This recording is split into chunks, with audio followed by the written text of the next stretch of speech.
নমস্কার বন্ধুরা, পিয়ালি রান্নাঘরে সবাইকে স্বাগত জানিয়ে আজকের রেসিপি শুরু করছি। তোমরা প্রথম থেকে শেষ অবধি দেখো, আশা করি খুব ভালো লাগবে।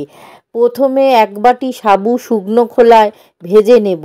এবার ঠান্ডা করে মিক্সিতে গুঁড়ো করে চেলে নেব।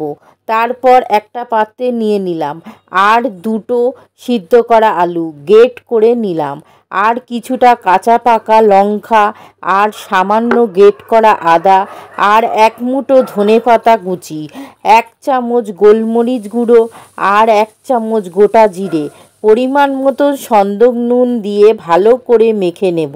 তারপর জল লাগলে অল্প অল্প করে সামান্য গরম জল দিয়ে খুব ভালো করে মেখে নেব।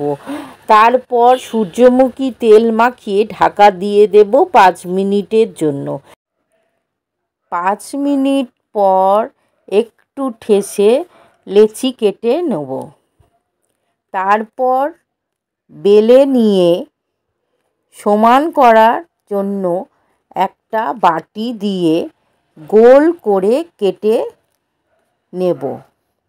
এদিকে তেল গরম করতে বসিয়েছিলাম, তেল গরম হয়ে গেছে।